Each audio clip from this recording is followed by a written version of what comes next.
Wow. another 6 months, it'll be even easier. So Yeah. we will see.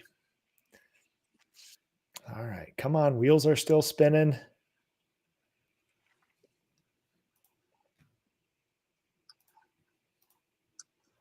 Oh, here we go. All right. I believe IG is fired up now. I'm just going to wait for confirmation on the other ones.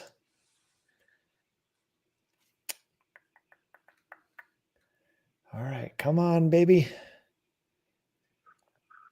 I can't blame it on farm internet anymore. We got fiber now. So Ooh, how do you like that? you know, it's the standard. I always wondered. I broadcasted many years of Ask a Painter without it. So yeah, I look back at those grainy images and stuff, and you think, what a disservice to the community, right? Right. Okay. All right. I think we are up and running here. I'm not getting any error messages. So, all right, everybody, IG, Facebook, YouTube, LinkedIn, all up and going here. I'll be looking at all those for questions, comments. Special guest today, show favorite, fan favorite, Tom Droste of Estimate Rocket. Tom, welcome. Hey, Nick, how you doing today? Oh, really, really good. I'm going to do a little housekeeping and then we're going to dive into all this stuff. Tom is one of the favorite guests on the show because not only does he own and operate Estimate Rocket, he is also a rabid entrepreneur like the rest of us. He's got his finger on the pulse of the market and technology, loves data and feelings just as much as I do and you do. And we are going to go deep into all that stuff today. So, number one, the PCA, the Painting Contractors Association. We are both big fans of this here. There is the Expo coming up. We have done Women in Paint. We've done Spanish speakers. We've done residential and commercial this fall. Now we have our Super Bowl left. We're going early February. We're going to Colorado Springs, the place where all of the United States Olympians trains. This is the Olympic headquarters for training for that stuff. We're going to a historic 5-star resort. And when I say 5-star, we're talking there's a gate. You have to get let in. And when you get out of your car, somebody grabs your bag and says, we'll have it in your room for you. That's what we're talking at Expo. Nice. Also, our crack operations staff found this level of service for less cost than it is to stay at a Holiday Inn in Orlando. So how about that? It's truly remarkable. This is an amazing place. Tom, we're probably going to be seeing you and Kathy there. Yes. Absolutely. Yep. Wouldn't You miss guys it. never miss them. So, all right. So the Expo is coming up here. We have my retreat, the Ask a Painter Live retreat, coming up in January. That sucker is full. Applications for the summer retreat next year will be coming out after the first of the year. Let's see. What else do we have here? Check my notes. Make sure I didn't forget anything. So much stuff going on right now. Oh, sorry. Last thing. Gathering of Minnesota Painters, GOMP. This Friday, Graco World Headquarters, right up the road from my house. Sherwin is going to be our host. We're going to have education sessions from Jason Paris, myself, Christian Manhard, Moose Painting, one of the biggest influencers of the industry, and his significant other, Jessica. We're going to have Justin Cowles, a local painter, sit on a panel with us, and Ryan and Danny Turi of Headwaters Painting. And we're going to be talking about the changing market. This is going to be a little preview of what we're talking about Friday. We're going to be talking about using artificial intelligence to help our business, not just make poems in the voice of a pirate, Tom, right? Because that's what we've been moving for. Yeah, exactly. And so now we're going to actually show how we do this. Sherwin is putting this on. It's a free event. We typically have about 100 contractors show up to the Gathering of Minnesota Painter meetings. We're going to tour the factory, see the robots, big panel discussion on lifestyle business. This is the thing that I'm really keying in and making a prediction going forward, which is we're finding amazing examples of success. Micro businesses, middle-sized businesses, monster conglomerates, and people find happiness and time and money freedom with all those. And we want to dispel the myth that bigger is always better. And we want to find examples and show examples of success, happiness, fulfillment of purpose at all stages. And that's what we're going to start doing now. And it's going to be a big theme of this show and other shows going off into the future. So if you guys have any questions, comments for me and Tom, questions about Estimate Rocket, estimating software, estimating, anything like that, we are here for you. Let me do my double check just to make sure I got all my events. Okay, I think we got everything there. So Tom, quick intro on you. Tell us about Estimate Rocket.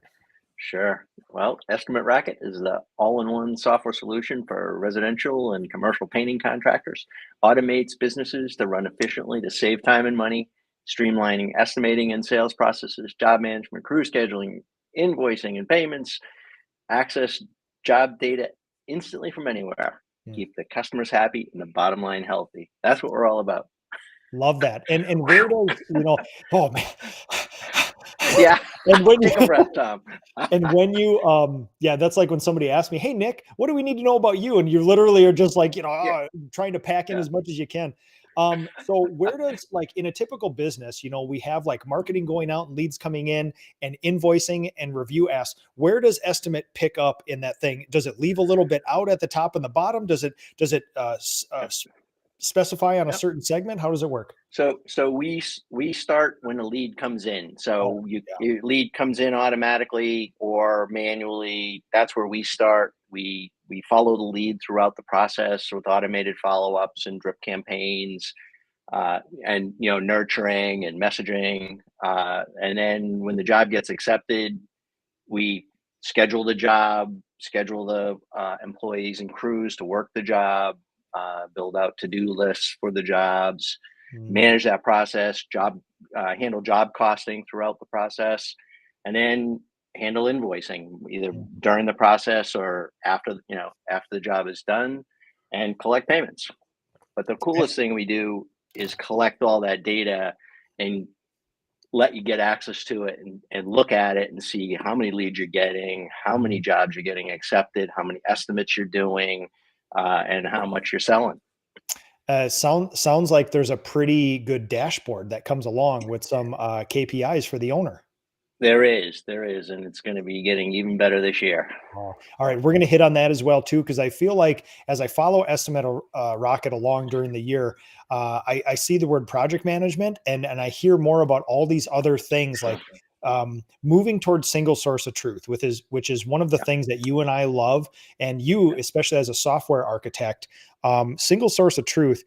It seems like a simple concept where look for stuff here, but tell us more about single source of truth. It's actually this like over encompassing sort of theory model of software Yeah. architecture and even running a business. It's the holy grail It is. of managing a company. And no matter what size company you have, there are always problems and challenges with it Yep. because it's in certain areas, there is no all in one. I said Estimate Rocket's all in one. It's all in one in what it does, but Yep. there's always things, and you mentioned beginning and end and sides. There are always tangents that different companies are going to, depending upon what they're into, are going to take advantage of or not take advantage of that are sometimes better served in another application. My goal has been to try to be the source of truth, though, whether we take the data from someone else during the project or incoming leads or, usually around the edges of what we do Mm. so that we have the data you need to really do the analysis that you're looking for on your company. I'm preparing for my. I try to create brand new content for my Minnesota painters, the Mhm. Gathering of Minnesota Painters every Sure. year. I really Yeah. want to give them something hyper specific, something that the industry hasn't seen before. And I've been preparing for this for a few weeks now, and it's been really interesting showing how the landscape of our industry Mhm. and the economy has been changing in subtle Oh, ways a yeah. little bit, Yep. maybe a little bit different than the news.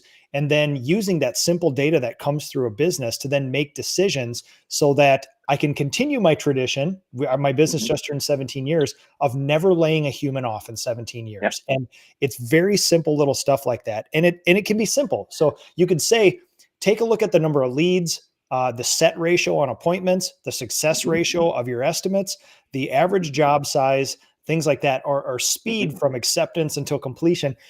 And Yep. you can say, well, yeah, all that data is very good. But if you don't have a single source of truth, that's 2 days worth of effort to try to get this. And then Right. what's even worse, Tom, you put all this stuff together and you don't trust it fully. Right. That's Right. even worse when you've done all the work and you're still like, well, yeah, but this, and you have to handicap it and all that other stuff. Mhm. Yeah, it's tricky. I did a podcast with Jason Paris a little while ago, and I was pulling together some Who's data that? for it. Jason Paris. Imagine that name; it always pops up. Yeah. But when you're looking at the data, even when you're analyzing data from a lot of companies, Mm, especially over time, there's a lot of things you have to throw out, or you get data that's very skewed yeah. because you have new businesses coming in that may not have 3 years worth of data. They may only have half a year or a Mm, year and a half. So if you're trying to do some sort of a trend analysis, it can get skewed very easily by not comparing apples to apples. So you have to pick a time scope. You got to throw out everybody who doesn't encompass that whole time scope. mm. Otherwise, you're seeing fluctuations because of your own personal company's growth, not changes in what's actually happening in a particular industry or trade. So it's an interesting exercise. Yeah, I suppose there's something to say for just raw, simple data because that shows you one data point. But yeah, like you said, are you a small business or a large business? Are you residential, commercial? Are you rapidly growing, trying to double this year? Because then everything looks a little bit different. Right. I can even, yeah, when you bring up that situation, like even though we have some pretty good data in our company, we have a new estimator last year. So now all of a sudden, Hmm. if you just clump all my senior estimator and a new estimator together, that might it's Right. accurate. The data is absolutely truthful, but it may not show Right. you the exact picture. So taking Mhm. out the new estimator and putting them back in and seeing the changes, that's where you start seeing the fun stuff in that data. Right, right, and you have to be able to analyze them individually as well as in the aggregate, and Yeah. especially in a year of change, that really becomes critical. So we're talking about a year of That's change. key. There's very specific things that I see through my business. Mhm. I try to stay away from general economic, state, country, global economics because I don't know what the hell I'm talking about, but I sure as hell can talk about what's going on in my business and my local market. Sure. When you say a year of change, I've dubbed this the year where the teeter totter flipped, a year of change. And I think Mhm. 2025 will continue to change and probably solidify. When you say change, what do Yep. you mean? Uh, I see that this was a very tumultuous election year, and most of them are. There's always a lot that goes on in an election year, but I think there's a lot of uh, polarization. I mean, you Mm, watch the news every night, and everybody talks about it, and that just makes adds angst to the process.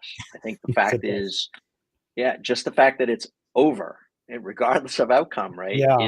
is a relief to everybody. We're not watching the ads. We're not getting texted. I get more texts from political organizations than I get from clients. All It's right. Yeah. insane. Yeah. But so I think that this is a settling change, and Mm. it doesn't change anything necessarily. It's just a change. Yep. What's going to change things is what we do with it. You're absolutely right, and I had somebody propose to me because I started the year, and this has been my narrative that I've been putting out recently, Hmm. and I'm getting more solidified in it, which is leads were down in the spring, and Hmm. typically I wait for that juicy spring lead flow. Just oh my god, that it heats up here in the upper part of the United States. People like come Yep. out of hibernation and they start calling home service companies, Right. and man, did I just not feel it. We were all bracing for impact, and it wasn't Hmm. there, and leads were strong, but I think we got really used to the COVID time leads where, Yeah, for it was sure. just really amplified and Hmm. it was an irrational market. And yeah, it was unique. And so then I started doing the data look back through the years and I come to realize that leads were not down. Well, leads were, see, again, it depends how you parse the data. Hmm. Leads were down. That is a true statement, but not Hmm. compared to if you take out and adjust for COVID. So, like, you can Hmm. track the gross domestic product of the United States and my leads per week, and they follow the same graph, right? When the Hmm. GDP is good or bad, it magically the leads per week go up and down. And I saw that Right. exactly where I kept going back year over year over year. And I was like, oh my God, maybe this is the year of recession finally. They've been warning us. And what I ended up finding is that everything's back to 2019, early 2020 before the Hmm. pandemic. And the Right. the leads and the growth and the trend line actually picks up. Trend line goes all the way from I think 20 not 2009, 2010 to after the Hmm. housing recession. And the Yeah. trend line is going nice and easy up. GDP and my Hmm. leads. COVID got squirrely, and now the trend line Yeah. we're right back there. So Right. when I talk about change, it's really interesting where you have to asterisk it, which is like it's not a bad year. It's just not irrational anymore. And that's different. Right. Yeah. Well, and it is interesting because we love the irrational times when they're in our favor. We don't Yep. particularly like them when it's not, right? Yep. Yep. We want the data to be going in the right direction.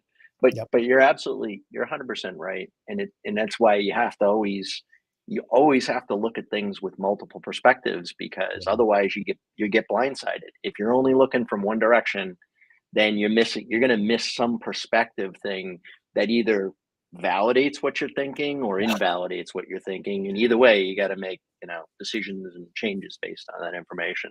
So it is It's interesting. it's quite pretentious to start trying to glean examples from Google, Meta, Hmm. Nvidia, all the, you take the top 7 to 10 people in the S&P, big companies, and Yeah. it's always pretentious and it's always kind of precarious to say, well, here's the lessons we learned from that, because I'm literally a micro business, right?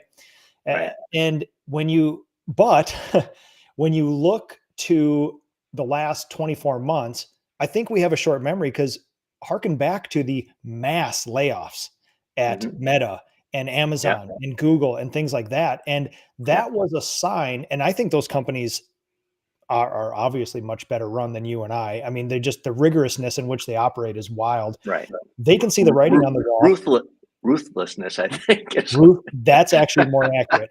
And what's yeah. really interesting is that you can see the writings on the wall that they Hmm. knew that we were coming down from COVID probably a year or two before any of us are getting wind of it right here. We're seeing these Yeah. mass layoffs and saying, well, maybe it's the metaverse that they're not doing anymore, so they're laying off. What they were doing is shrinking back to normal from COVID times, because I Hmm. mean, they went nuts. They went on a Right. hiring binge, hundreds of thousands of employees. They slimmed down. Right. I would never stand in front of my audience and you and say, I saw that. I saw the writing on the wall and I decided Hmm. to right size, lean up, get get Yeah. there. It just so happened that working with my mentor and my business coach, we were doing that anyway. And it kind of Right. coincided with that, not related to it. And I'm Yeah. glad we did, because we've still never had a layoff. We're still actively growing, but we right sized the business. Like we were Yeah. getting in the manic times, we're getting 75, 80 leads a week. Just Hmm. incredible amounts of Wow. leads for a company of our size. And Hmm. 45, honestly, is pretty good. So we're back down to 45 instead of 75 in the spring.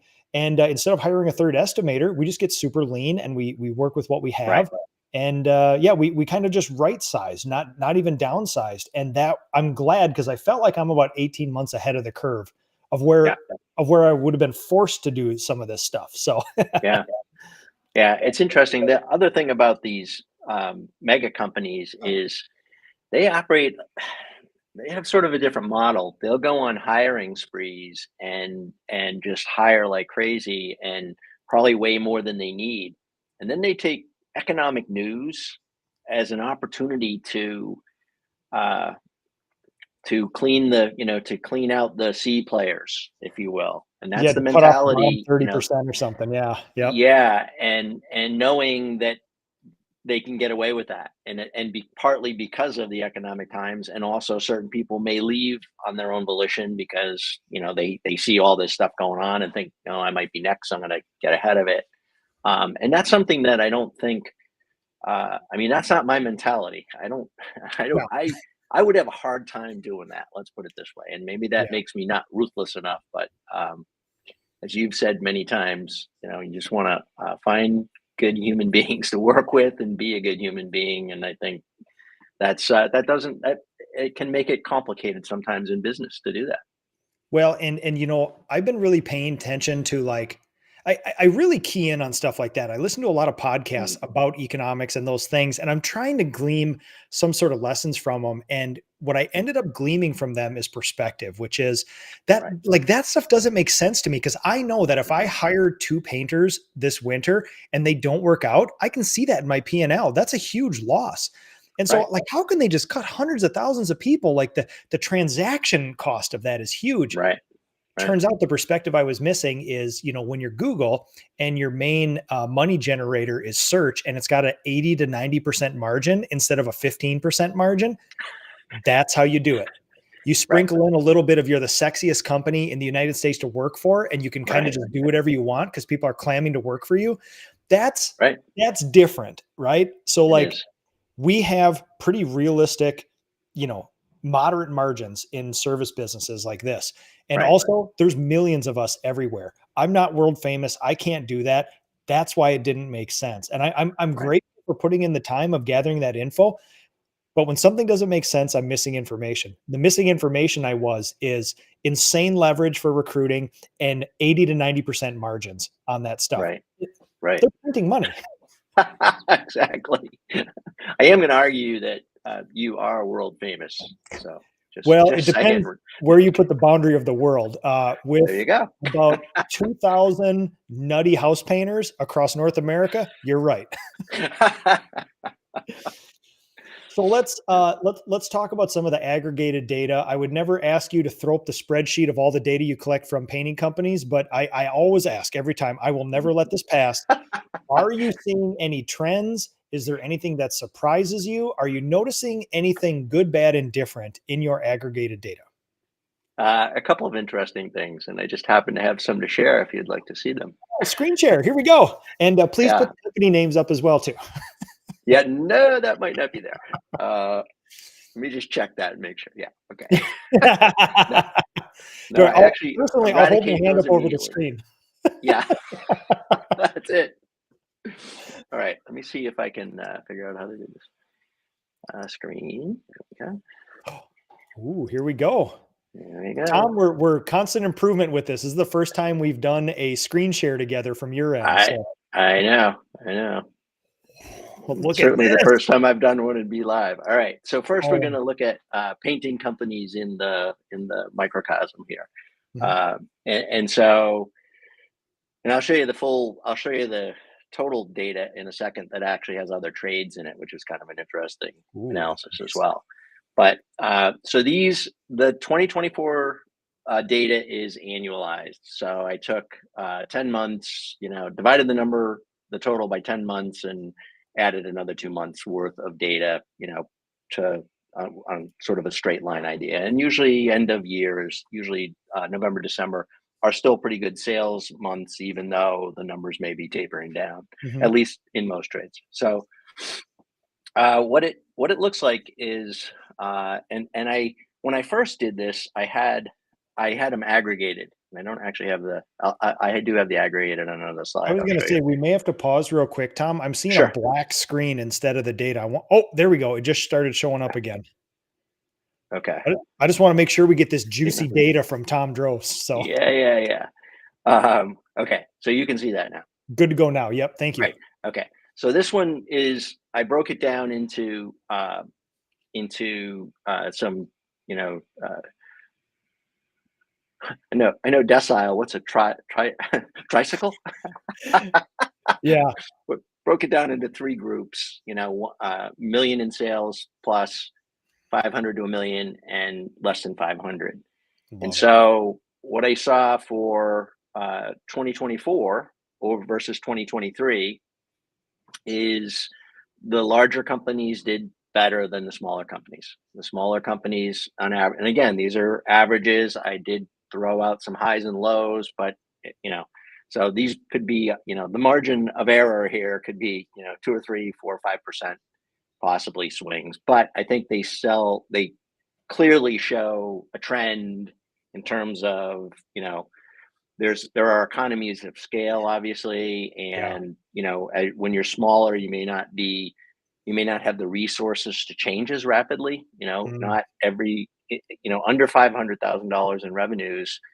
Let's face it, you're probably still on the tools, if for not, sure.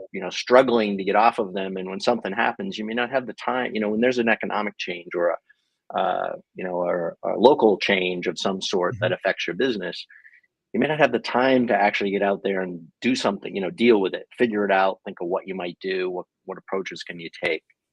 So 2024 looks good for bigger companies, and it was off by 7% for little companies. So is that terrible? It's even 7% hurts, but not if you've not overhired. You Oh, can and stand is it. this just to make sure I'm reading this right? Yeah. Sold revenue or produced revenue? This is sold revenue, Okay. All right. not necessarily. Well, actually, this is completed projects. Oh, good. So Oh, this is the in good stuff theory, produced. Yep. yeah, Yep. this isn't just accepted. These are all based on completed projects. So in theory, you might have a little receivables left, but these are invoiced projects, not just accepted projects. Yep. And as far, yeah, so this is one of those things that I had to cross long ago, which is there's payables and receivables. You're always going to Mhm. have projects in the queue. You're always going to have receivables, but magically they're the same Right. every year. So you go by that. The true mark of a Right. company is what did you produce this year? To me, that's the size of your Right. company. So, okay. So Absolutely. this is really interesting. First thing I noticed, Tom, Yeah. $350 million worth of painting services run through Yeah. Estimate Rocket. Yeah. That's Mhm. incredible. Yeah. It is. My Blew God. my blows my mind every year. And the That's estimated number is huge. Estimated number is like a billion. Oh, it had yeah, because I'm trying to think like even good stable professional companies will only close 40% of the projects. And then Mhm. when you actually get into closed revenue, that number typically is even larger. I think Right. we'll only close 25% of the revenue we estimate at the end of a year. Right. So it could be 75% Sure. higher than that. Yeah. Right. Yeah. My Yeah. It's pretty God. wild. That's Yeah. incredible. And yeah, It's kind of fun.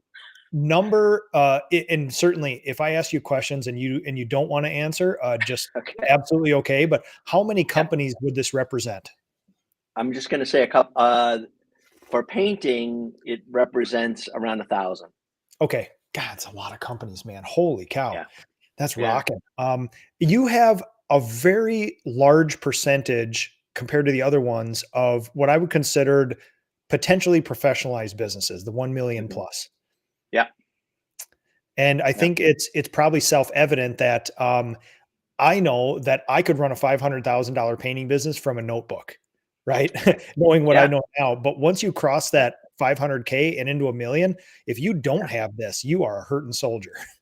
Right. And that's ideally where, I honestly want companies to look at us when they're in that range because Mm, before it, you don't really need it, and it looks like a waste of time when you're doing, a project, 5 projects a month or maybe 10 projects a month. mm, That's getting, could you use it? Yes. Do you need it yet? Not necessarily. But if you're looking forward and looking towards growth, then you're going to do it sooner instead of later. I think a lot of people wait too long to do it, to implement any kind of systems, right? And then it's a nightmare. I mean, once because you're struggling with all the day to day stuff and trying to implement something. yeah, when you think about it, if you're doing 3 to 5 jobs a week, you're at that 500 to maybe 700K. It's a hell of a lot easier to implement this than when you're doing 22 jobs a week and you're doing 1900 estimates a year. Trying to jackboot an entire leadership team and that on Yeah, is a big, and I mean literally that can yeah, make some people quit software because it's such a right, daunting task to implement a system wide like enterprise level software in right, your company. right. Yeah, it's kind of funny. Implementation has always been, even in my previous software company, that has always been a huge part of things. Mm, yeah. And admittedly they were much bigger companies, revenue wise, but that is we would actually go up against companies like Oracle and SAP with our little tiny company of 15 people, and we'd succeed, like, and they would go for do these projects that cost millions and millions and millions of dollars. And again, these are big companies. They know they're going to have to pay that. Yeah. And but we'd make our projects succeed, and it was mainly because of our skills in implementing things and helping people to get there. And that's how we try to be at Estimate Rocket as well, is you've got to help people learn how to do it. They just have to be open to listening and reaching out and accepting the help that's available. So, general economic question. I hear two Mhm. things when I listen to economic podcasts, business podcasts, which is the economy's great. What's everybody complaining about? It's great. And then you hear the other side of that, which is uh, an entry level home has never been. I mean, we're into the low 400s where I'm from, which is It's in starter home insane. used to be 250, right? And then they Yeah. talk about the price of food and the price of gas. And I'm doing fleet replacement in my company. And in a difference of 4 or 5 years, I used to be able to buy the same used car for about 13 grand. It's now Yeah. 30. It's now Right. 30 grand. So I Yeah. hear two things, which is, hey, dum dum, the economy is ripping, setting all new records. And then number two, 90% of the people, that is not true. So it feels like Right. the rich are getting richer, the poor are still struggling, maybe even doing Right. worse. Your data set, this is not rich versus poor, but we're looking at Yeah. the people who got their stuff together, are already operating at a high level, are Yeah. really making hay at this Right. time. Whereas some people who are still kind of dabbling in and out of professionalism, most likely, are actually Hmm. having a pretty hard time, maybe worse year over year. Yeah. And that's, I mean, that's another focus is profitability, which Oh, yeah. um, it's honestly, I mean, I would not never share the number, but not enough of our customers do job costing or Mm, estimate based on create estimates that have a an estimated profitability. mhm. There's many ways to get that, but if you're not looking at your profitability, and I call those two different. I call it going in gross and going out gross. Your I going like in that. gross is what you're estimating that you're going to make, Yep. and your going out gross is what you actually made. And again, these are things, as you well know, as you're growing, you're just, hey, I got 500,000 in sales. I'm killing it. Well, maybe just make You sure might you lose your are. house. And Yeah. yeah, yeah. So that's another big focus, and that's hard to get it when Mhm. you're in the fight and you're trying to, struggle through as a small company. That extra time it takes to do that seems like it's not worth it. But what if nothing else, what it proves to you or should prove to you is whether you're charging enough for what you're doing or not, and Mm, that's critical because if you're not making money, then it's not going to last long. You can chase it for a little while, chase the receivables and eke out a living. But if you're not charging the right amount for your services, you're just not gonna make it to the goal line. And one of my it's so favorite critical. business professors said something simple, which and what is profound, but still makes me laugh to this day, which is you can't make up for a loss with scale. Right. With volume. And to me, Right. it's still just laugh like it's such a simple thing, but when delivered straight face, it's actually a pretty interesting thing. Like, yeah, we lost it on Right. this one, but that's the old proverbial homeowner thing. You give me a real good deal on this new house from a general Yeah. contractor, I'll get you a whole bunch more. So, like, okay, Yeah. you want me to lose my tail and then continue to lose my tail into the future? You can't make Right. that up with volume. No. No. No. No, Um, but that's a hard thing, again, when you're in that growth phase, yeah. you have to get over that mental hurdle of, okay, I'm going to say no to this person because this isn't right for the company and we're not going to be able to sustain things. And that's not to say you don't ever make a decision that, you probably shouldn't make, but the fact if you're doing that all the time or don't know if you're doing it or not, it's just a That's recipe even for disaster. just like data. What's Yeah. worse than having bad data is having data you don't know whether is good or bad. Like that, Right. the unknown is the worst thing ever. And Yeah. speaking from somebody who went through about a 5 year phase of rapid growth, there's so many shiny objects, and it Sure. feeds the ego of a high D disc profile personality to gather up humans and trucks and top line revenue. And God, it's all that unsexy stuff in the I know. end that does make it work. And It it's really just a is. race to get through the sexy stuff, to feed the ego, to then get to the real things like supporting your humans and Right. job costing, which really makes it so. Right. Yeah. I mean that, and to have, it's great to be in a race, but you got to figure out what race you're in. And Mhm. there's one-time races, and then there's championship teams that go Yeah, for a long period of time successfully. You don't want to sustain be that one that has one stability. good season. Yeah, sustainability. Yeah. Yeah, Um, Looking at the less than $500,000 painting contractors, yeah, arguably, they're on a slide of two pretty bad years, give or take, or yeah. 2 years that did not go as they probably planned. What Right. advice would you, if you could gather all of those paint businesses in there and give them some advice, what would you Hmm. give Ooh, good question. Uh,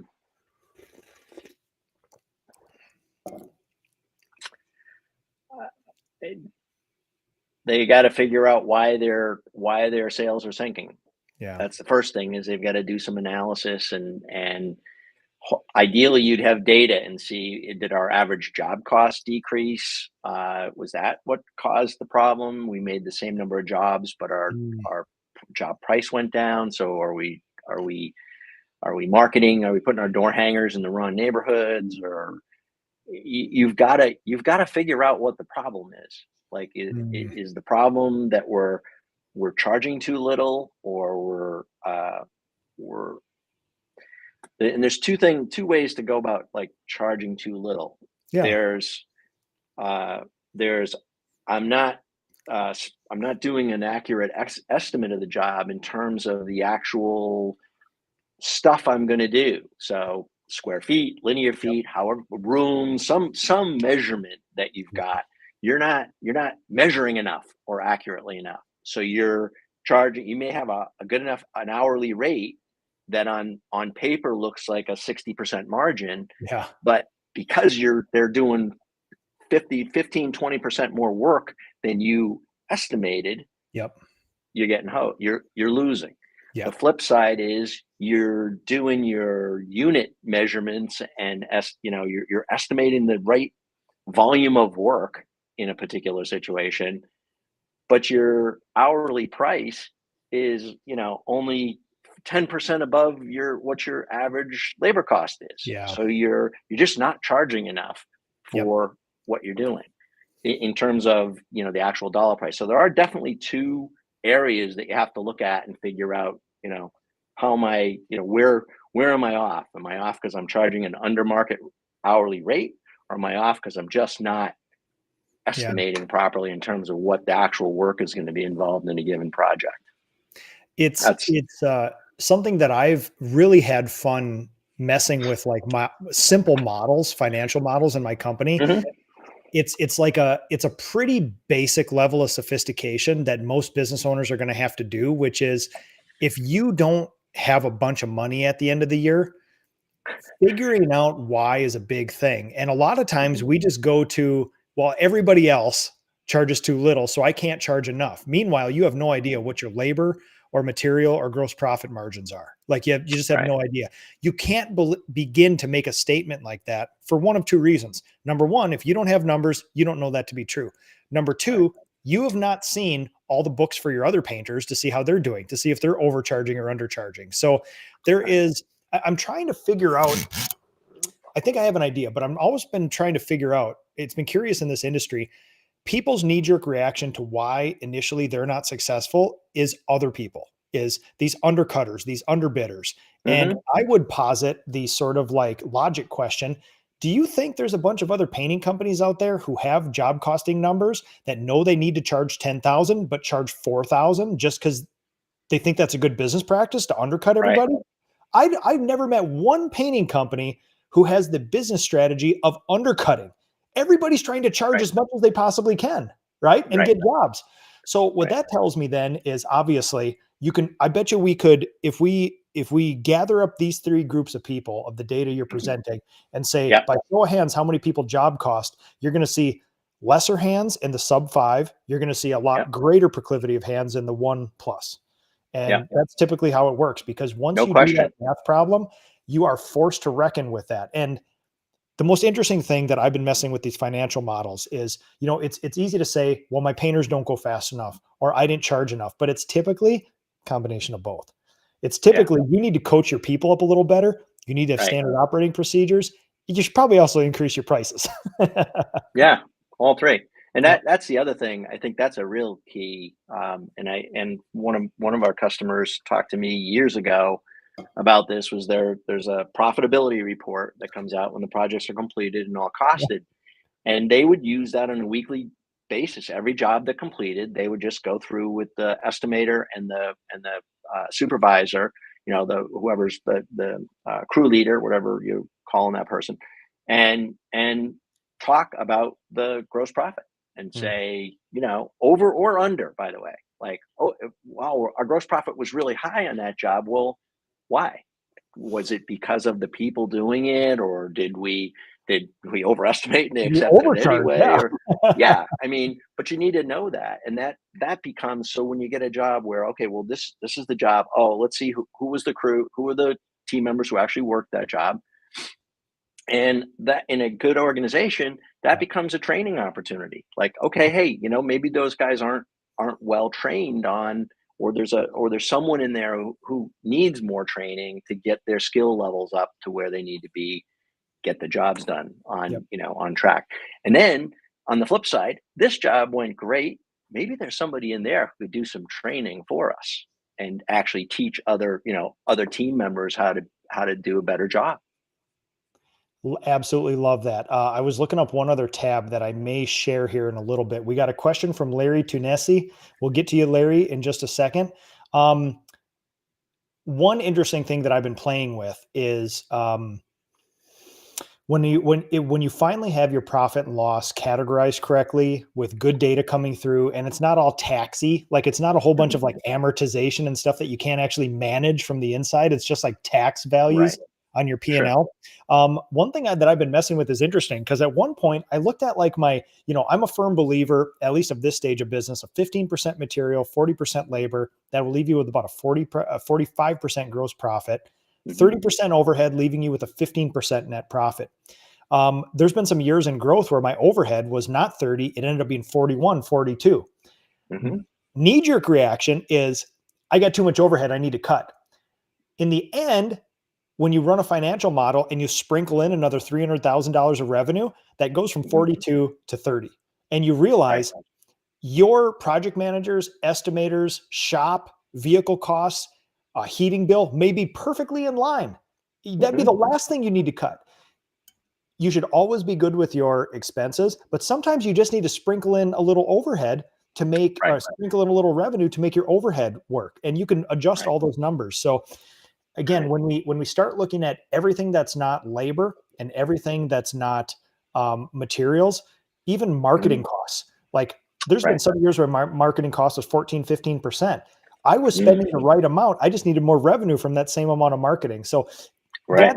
that's what I would consider the next level of baseline sophistication in these, which is we Hmm. have this data. How do you make informed decisions? And this goes back to exactly what you were talking about at the start, which is there's a story in this data. You can't just make knee jerk reactions because I literally would have laid Right. off key members of my business if you just said overhead's too high, cut, right? And Right. that would have been death spiral. Right. Right. Absolutely. All right, Larry, where can I start with that portion of the numbers? I'm assuming he's talking about job costing, the thing that you and I hammer all the time. Where can Larry start with this sort of thing?